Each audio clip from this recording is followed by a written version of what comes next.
All right, Tennessee Titans fans. It would seem as though a lot of people have hard opinions on this topic right here. The Will Levis topic regarding the Tennessee Titans and what direction they should go quarterback-wise. To recap, Will Levis came out playing horrible this season. Early on, he was bad. I'm sure he would even tell you that. He was bad. Then he got hurt, sat out a few weeks. He jumps back into the lineup, and against the Chargers, he played better. And against the Vikings, which is one of the best, if not the best defense that the Titans have played so far in this season, he played his best game of the year. Probably his best game in a year. 295 yards, should have been 350. Thank you, referees. Threw for a touchdown, 98-yarder. Should have had another one. Thank you, referees. And now people are sitting here saying, well, okay, Will Levis is the future again. Will Levis is the guy again. Give Will Levis the keys to the kingdom. We're back in on Will Levis. Okay. Whoa. I made a video last week where I talked about the Titans' options at quarterback in 2025. Talked about draft prospects, talked about free agent prospects, talked about Will Levis. And I said in that video, this was last week, this was before the Vikings game even happened. I said, you may get in a situation where your best option next season is to stick with Will Levis for another season and see if he progresses. I said that may end up being your best option. Now, we don't know. It is November the 20 whatever. It's not even Thanksgiving yet. I don't know where we're going to stand at the end of the season. But the last two games by Will Levis certainly opened the door again. That, for me at least, had previously been shut. It at least opens the door for the possibility that you could feel good about running it back with this guy in 2025. Now, he's going to have to keep playing well, okay? He's going to have to keep building on the good performance that he had against Minnesota. Because in spite of the two good performances he's had since he re-entered the lineup, don't get it twisted. I have not forgotten about the flick six against Chicago. I have not forgotten about that Jets game. I have not forgotten about that Packers game. I have not forgotten about that Colts game. Don't think that stuff just goes away because he came out and had a good performance against Minnesota. I'm glad he did. I'm glad that door is open again because it is in the Titans' best interest for him to be good. It would be a good thing to feel good about bringing him back next season and to not have to spend a draft pick on a quarterback so that you can address the 4 or 5 other big needs that the Titans have this offseason. That's in the best interest of the team. But I'm not willing to make that call yet, by the way.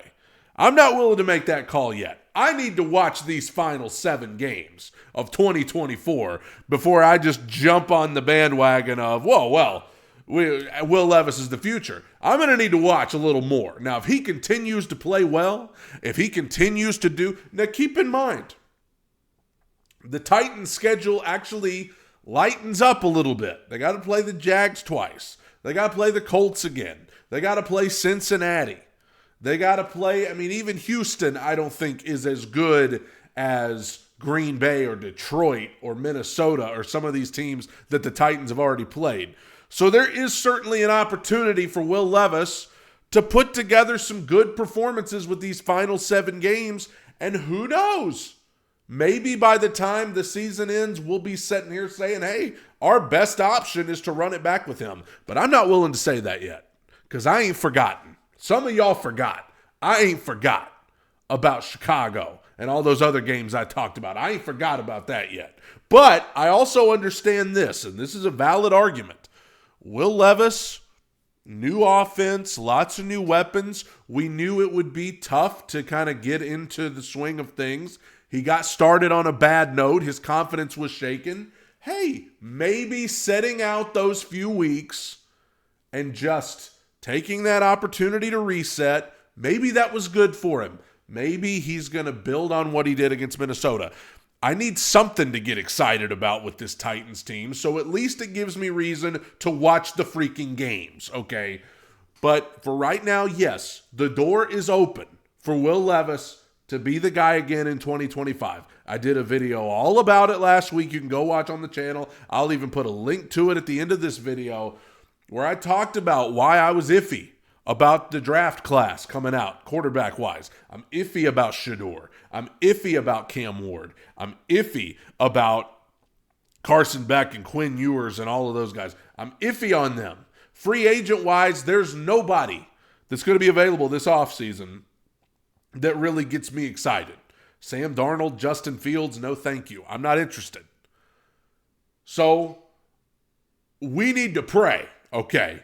We need to pray that Will Levis continues to build on what he did against Minnesota to the point where we can all feel better about him coming back next season, so that the Titans can go into the draft and into free agency and address edge rush, can address linebacker, can address safety, can address right tackle, can address possibly right guard if they don't re-sign Dylan Radins, so that they can address getting a young wide receiver. I would love to use that first-round pick, which is easily going to be a top 10, if not a top 5. I'd love to use that on a young wide receiver myself.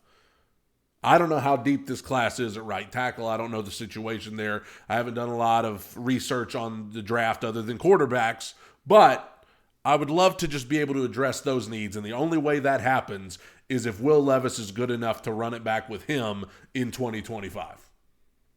But we're going to have to see, because some of y'all developed hard opinions on this guy one way or the other, and I'm just not willing to say yet. I'm not willing to say yet, because what if he comes out this week against Houston and he reverts back to Chicago? He reverts back to the Jets game. If he does that, then the conversation starts to change again. You see?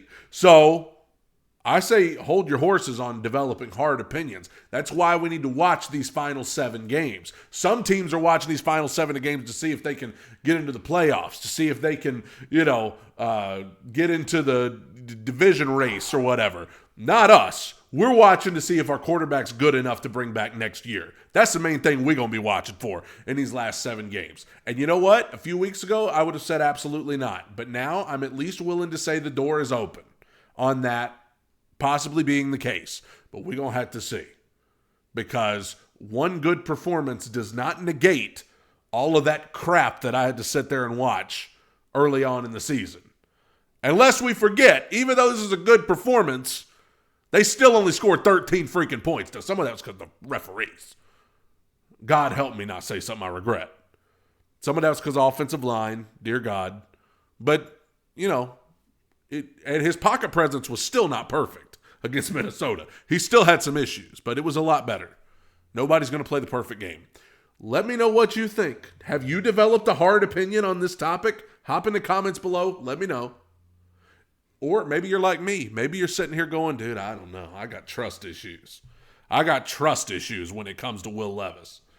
Let me know. Talk to you in the comments.